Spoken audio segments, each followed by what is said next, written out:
समांतर पातળી शीटને કારણે વિદ્યુત ક્ષેત્ર જોઈએ છે તો ફર્સ્ટ આપણે લેશું બે સજાતીય લેશું બે શીટ લઈએ છે ફર્સ્ટ શીટ સેકન્ડ શીટ બંને ધન વિદ્યુતભારી લીધેલી છે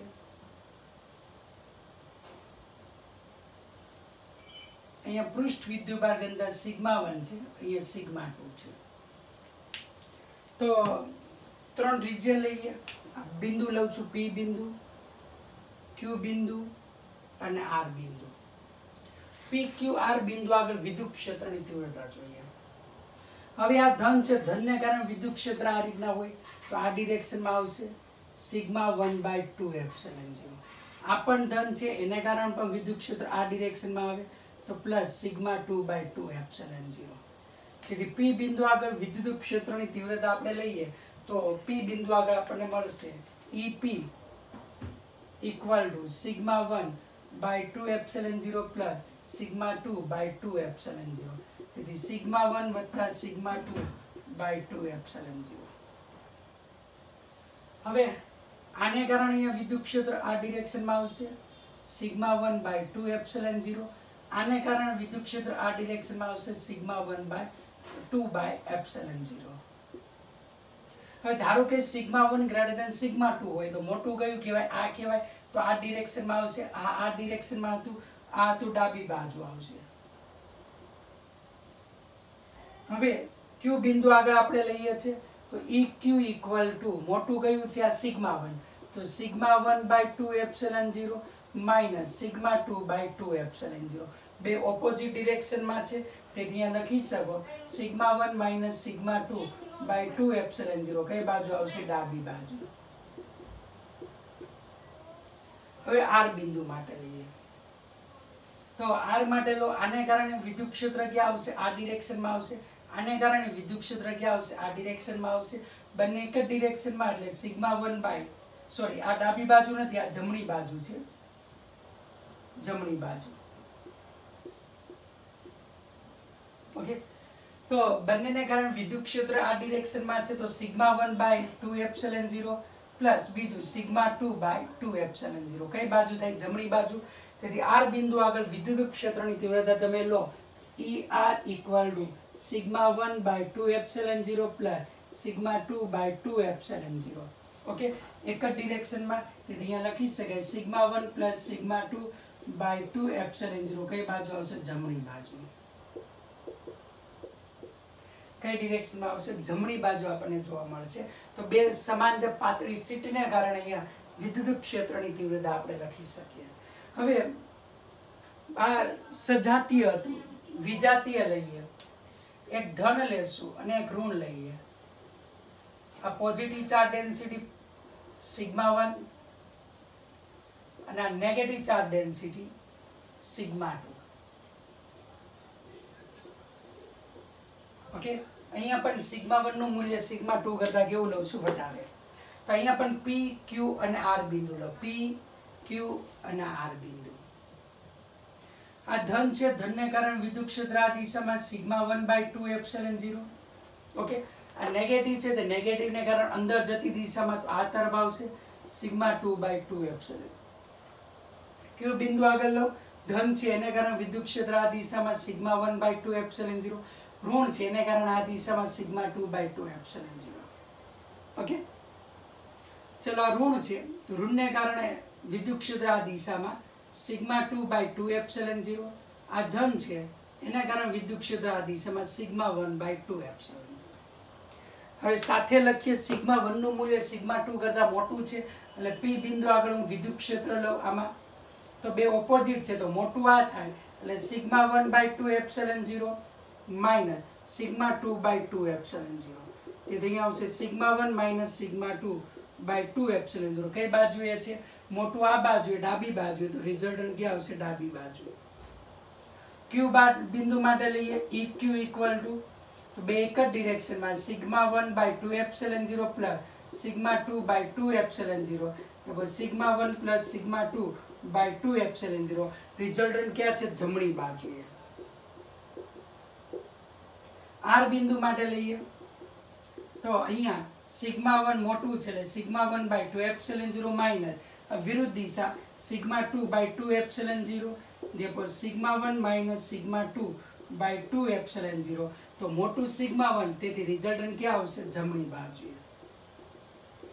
તો આ રીતે બે ધન બે ઋણ અથવા તો ત્રણ પ્લેટ હોય એને કારણે જુદા જુદા બિંદુ આગળ વિદ્યુત ક્ષેત્રની તીવ્રતા આપણે મેળવી શકીએ છીએ ઓકે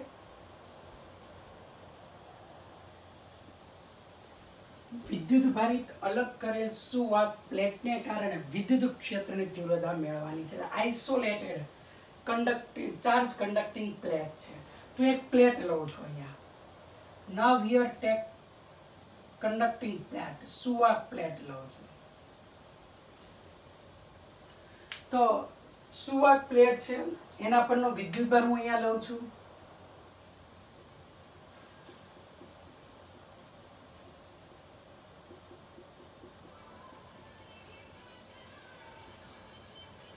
તો આની પૃષ્ઠ વિદ્યુતભાર ઘનતા સિગ્મા છે તો બે સાઈડ છે side 1 and side 2 this is side 1 and this is side 2 તો આપણે જુદા જુદા અંદરના વિસ્તારમાં બહારના વિસ્તારમાં વિદ્યુત ક્ષેત્રની તીવ્રતા આપણે જોઈએ તો ત્રણ પોઈન્ટ હું અહીંયા લઈ લઈશ તો ફર્સ્ટ પોઈન્ટ અહીંયા લઈશ આ P પોઈન્ટ Q પોઈન્ટ અને R પોઈન્ટ ત્રણેય પોઈન્ટ આગળ વિદ્યુત ક્ષેત્રની તીવ્રતા આપણે જોઈએ તો નિયમિત પૃષ્ઠ વિદ્યુતભાર ઘનતા સિગ્મા છે નિયમિત પૃષ્ઠ વિદ્યુતભાર ઘનતા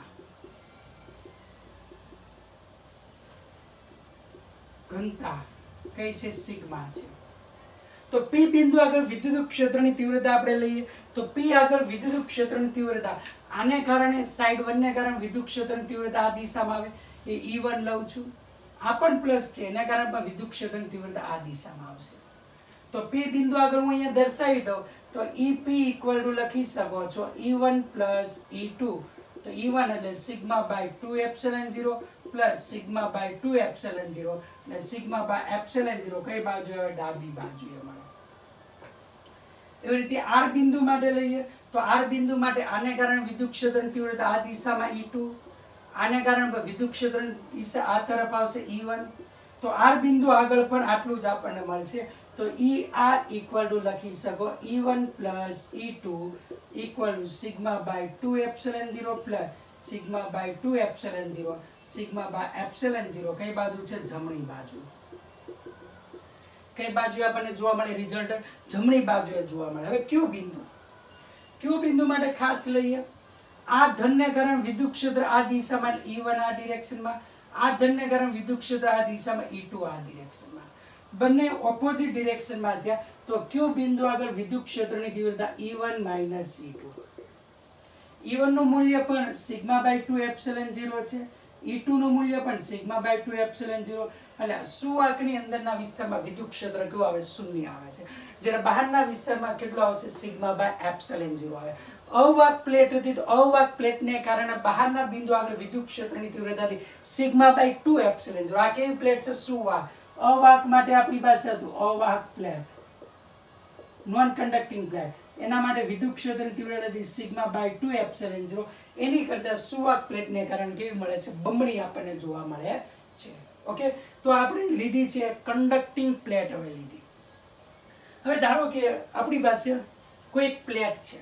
તો બે સપાટી પર કેટલો વિદ્યુતભાર હશે એ આપણે જોઈએ છે ધારો કે આ એક કન્ડક્ટિંગ પ્લેટ કુલ વિદ્યુતભાર છે હું અહીંયા કુલ વિદ્યુતભાર છે પ્લેટ પરનો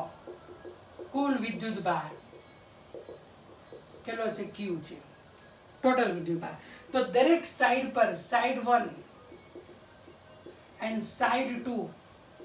અહીંયા આ બે સાઈડ ઉપર કેટલો વિદ્યુતભાર ડિસ્ટ્રીબ્યુટ થશે આપણે જોઈએ છે ઓકે તો અહીંયા ધારી લઈએ કે અહીંયા આપણી પાસે વિદ્યુતભાર છે એ x જેટલો થાય છે આ સરફેસ પર કેટલો લઉં છું x તો આ સરફેસ પર કેટલો આવશે Q માઇનસ x થશે ओके तो आपने खबर है कि अंदरનું કોઈ બિંદુ લો અંદરના બિંદુ આગળ અહીંયા અંદરનું કોઈ બિંદુ લો p બિંદુ અહીંયા વિદ્યુત ક્ષેત્ર કેવું હોય શૂન્ય હોય અંદરના બિંદુએ વિદ્યુત ક્ષેત્ર શૂન્ય હોય તો આને કારણે વિદ્યુત ક્ષેત્ર આ તરફ લેવાય આ સાઈડ 1 છે એટલે E1 આને કારણે વિદ્યુત ક્ષેત્ર આ તરફ લેવાય E2 તો રિઝલ્ટન્ટ વિદ્યુત ક્ષેત્ર કેવું છે આપણે અંદરની દિશામાં શૂન્ય છે તેથી આપણે એનો ઉપયોગ કરીએ તો અહીંયા લખી શકો છો EP = 0 EP = E1 - E2 = 0 देखो E1 = E2 થાય E1 હવે આપણી પાસે ખ્યાલ છે કે વિદ્યુત ક્ષેત્ર E1 એટલે σ1/2 ε0 લખો સિગ્મા બરાબર q બાય a તો અહીંયા લખી શકો છો q ની જગ્યાએ અહીંયા છે x x/2 ε0 અહીંયા આવશે x 2 ε0 a equal to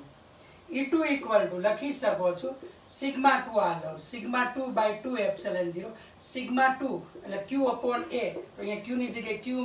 - x upon 2 ε0 a લખાય કારણ કે સિગ્મા ની કિંમત છે q/a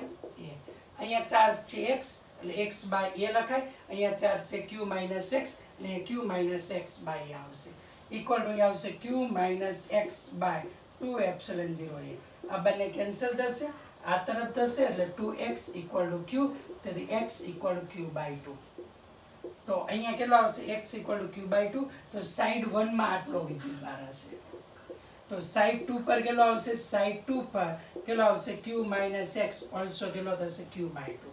તો બંને બાજુએ સમાન રીતે વિદ્યુતભાર શું થશે વિતરિત થશે જો આપેલા સુવાક ઉપર q વિદ્યુતભાર આપેલો હોય તો બંને બાજુએ વિદ્યુતભાર ઇક્વલી ડિસ્ટ્રીબ્યુટ થાય છે આ આપણે યાદ રાખવાનું છે ઓકે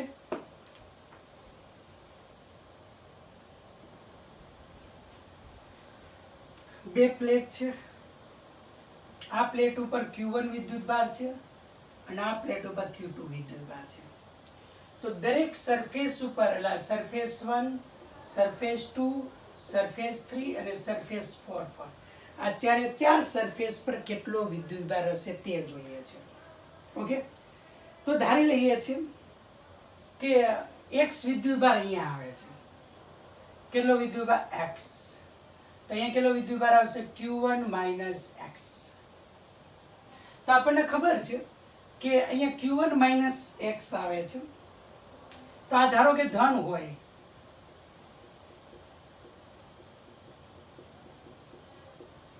આ ધન છે તો ખબર છે બે પ્લેટ હોય આ ધનને કારણે એટલો અહીંયા શું આવશે ઋણ આવશે તો x છે તો અહીંયા કેટલો આવશે -x અહીંયા -x આવ્યો તો અહીંયા કેટલો પ્લસ થશે જેટલો માઈનસ અહીંયા આવી ગયો એટલો અહીંયા શું થશે +q2x ફરી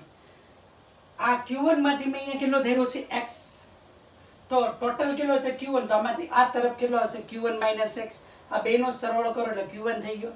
તો અહીંયા +x આવ્યો તો પ્રેરણને કારણે અહીંયા જેટલો +x હોય એટલો જ અહીંયા -x પ્રોડ્યુસ થશે તો ટોટલ તો q2 થવો જોઈએ તો આ તરફ કેટલો આવશે q2 + x અહીંયા -x આવ્યો હોય તો અહીંયા +x એટલો એડ થશે એટલે q2 + x થશે આ મેં ધારી લીધું ઓકે ધારો કે આની પૃષ્ઠ વિદ્યુતભાર ઘનતા σ1 આ σ2 લો આનું σ3 લો આનું σ4 લો હવે આપણે અહીંયા લઈએ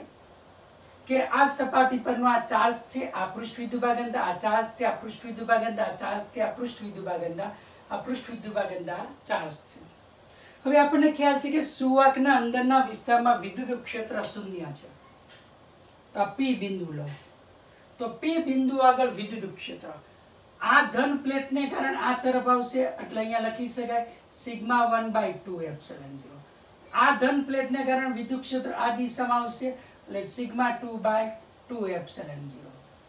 હવે આ નેગેટિવ છે નેગેટિવને કારણે આ p બિંદુ આગળ આ તરફ આવશે σ3/2 ε0 આ પોઝિટિવ છે એને કારણે વિદ્યુત ક્ષેત્ર આ દિશામાં આવશે σ4/2 ε0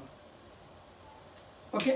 તો અહીંયા લખી શકો છો આ વિદ્યુત ક્ષેત્ર બરાબર આ વિદ્યુત ક્ષેત્ર p બિંદુ આગળ શૂન્ય છે રિઝલ્ટ કારણ કે સુવાકની અંદરના વિસ્તારમાં વિદ્યુત ક્ષેત્ર કેવું હોય શૂન્ય તેથી અહીંયા લખી શકાય σ2/2 ε0 + σ4/2 ε0 equal to sigma 3/2 epsilon 0 plus sigma 1/2 epsilon 0। Sigma 2 એટલે q by a, તો આના પર q કેટલો છે x, તો x/2 એપ્સિલન 0 a। સિગ્મા 4 એટલે q2 plus x by a, તો q2 plus x by a into 2 epsilon 0 equal to sigma 3 એટલે x છે, દિશા લીધી એટલે મૂલ્ય ધ્યાનમાં લેવાનું છે ખાલી, તો દિશા આપણે આ તરફ લઈ લીધી એટલે માત્ર મૂલ્ય ધ્યાનમાં લેશું x, તો x by a એટલે 2 એપ્સિલન 0 a પ્લસ સિગ્મા 1 એટલે q1 minus x by a, q1 minus x by a, तो 2 एप्सिलॉन 0 ए कैंसल, तो ये q2 plus 2x equal to ये x ये q1 થશે પ્લસ x માઇનસ x, તેથી અહીંયા લખી શકો છો 2x equal to q1 minus q2, તેથી x equal to q1 minus q2 by 2। Okay, तो આપણને અહીંયા x બરાબર મળે છે q1 minus q2 by 2। તો બીજી સરફેસ પરનો ચાર્જ મેળવો, ઓકે x આ। હવે પહેલી સરફેસ માટે ફર્સ્ટ ઉપર કેટલો ચાર્જ થાય, તો ફર્સ્ટ ઉપરનો ચાર્જ q1 minus x છે, તો અહીંયા હું લખું છું ચાર્જ કેટલો છે q1 minus x, x ની કિંમત અહીંયા મૂકી દો, તો q1 minus q2 by 2, તેથી 2 અહીંયા લઈ જાઓ, 2q1 minus q1 minus plus q। ચાલો લાસ્ટ આપણે ડિરાઈવ કરેલું કે દરેક સરફેસ પર કેટલો ચાર્જ હોય છે, તો આપણે જોઈએ કે ટોટલ ચાર્જ છે તેનો average q1 plus q2 by 2। આ સરફેસ પર કેટલો હોય q1 plus q2 by 2, જેટલો અહીંયા હોય એટલો જ અહીંયા આપણે પ્રોડ્યુસ થયો, તો કેટલો હતો q1 plus q2 by 2। અહીંયા q1 plus q2 by 2, અહીંયા આપણી પાસે આવતો તો q1 minus q2 by 2, અને અહીંયા જે આવે છે એ minus q1 minus q2 by 2। Last time આપણે આ ડિરાઈવ કર્યું, તો મીન્સ કે જે આ ચાર્જ છે હું સરફેસ લઉં છું, તો આ સરફેસ 1 હતું, સરફેસ 2 હતો, સરફેસ 3 અને આ સરફેસ 4। તો સરફેસ 2 અને 3 ઉપરનો જે ચાર્જ છે એને બાઉન્ડ ચાર્જ કહેવાય। આ બંને એકબીજા સાથે બંધાયેલા છે, અહીંયા જેટલું એટલો જ અહીંયા પ્રોડ્યુસ થાય છે। તો સરફેસ 1 એટલે સપાટી 2 અને 3 પરના વિદ્યુત ભાગને શું કહેવામાં આવે છે બાઉન્ડ ચાર્જ, એટલે બંધિત વિદ્યુત ભાર કહેવાય બાઉન્ડ ચાર્જ। બાઉન્ડ એટલે કે બંધિત વિદ્યુત ભાર કહેવાય। જ્યારે 1 અને 4 પરના ચાર્જને ફ્રી ચાર્જ કહેવાય। સપાટી 1 અને 4 પરના વિદ્યુત ભારને શું કહેવાય ફ્રી એટલે કે મુક્ત વિદ્યુત ભાર કહે છે। ઓકે, આ યાદ રાખવાનું છે, 2 અને 3 પરના ચાર્જને બાઉન્ડ ચાર્જ કહેવાય, કારણ કે આ જેટલો અહીંયા છે એટલો જ અહીંયા પ્રોડ્યુસ થવાનો છે, એટલે આ એકબીજા સાથે જોડાયેલા છે, એટલે આપણે કહી શકીએ કે બાઉન્ડ ચાર્જ કહેવાય। અને 1 અને 4 પરના ચાર્જને આપણે ફ્રી ચાર્જ કહેવામાં આવે છે। તે ફ્રી શા માટે છે એના માટે હવે આપણે લઈએ, ચાલો લઈએ। હવે આપણી પાસે બે પ્લેટ લઉં છું, બે પ્લેટ,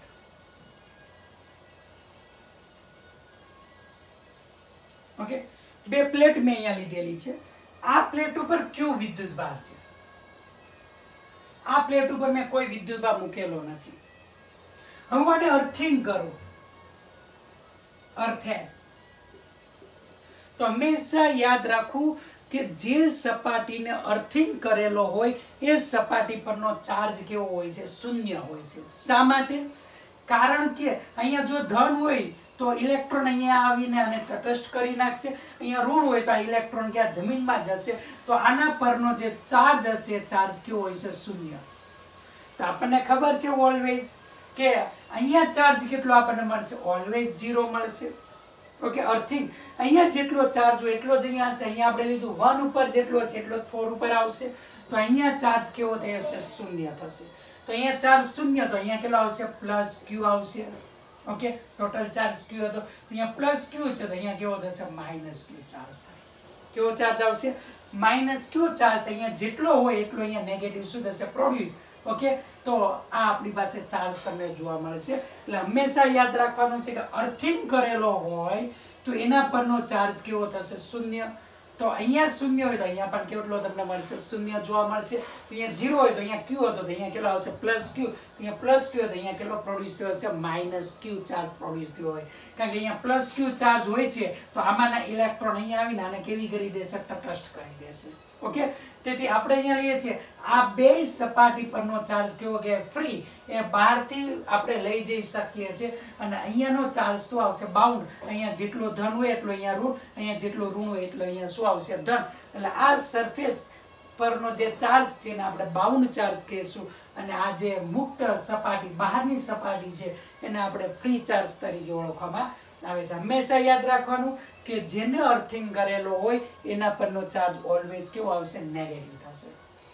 ઓકે, હવે આપણી પાસે 3 સરફેસ છે. ઉદાહરણ લઈએ છીએ. 3 સપાટી છે. 1 આ 2 અને આ 3.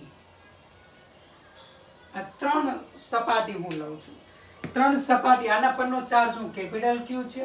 આના પરનો ચાર્જ 4q છે, આના પરનો ચાર્જ -q છે. તો હવે મુક્ત સપાટી ટોટલ સપાટી લઉં છું અહીંયા 1 2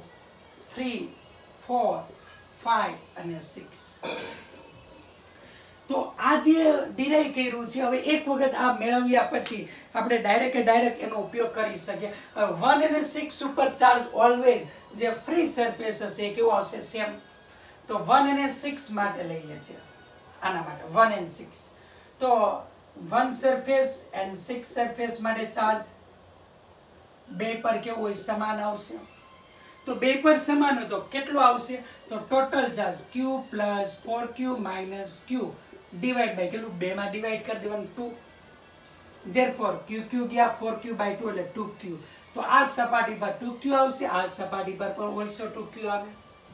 તો હવે તમે જોઈ શકો આ q હતો, અહીંયા 2q છે. તો ટોટલ q આવવો જોઈએ. તો બીજી સપાટી ઉપર એટલે q2 બીજી સપાટી પર ચાર્જ કેટલો થશે -q. તેથી બેનો અહીંયા કેટલો આવશે -q. બેનો સરવાળો કરો 2q - q તો ટોટલ કેટલો આવવો જોઈએ q આવવો જોઈએ. ક્લિયર. તો ટોટલ ચાર્જ q હતો, અહીંયા આવ્યો 2q તો અહીંયા કેટલો વધશે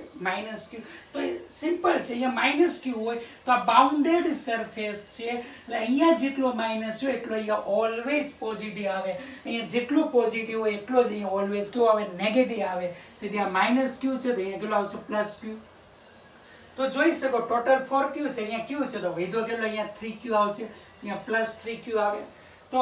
ફરી પાછો આ બે બાઉન્ડ સરફેસ થશે તો અહીંયા -3q +3q તો અહીંયા કેટલો -3q. આ બેનો સરવાળો કરો -3q + 2q તો કેટલો આવવું છે -q આવે છે. -3q + 2q એટલે કેટલો છે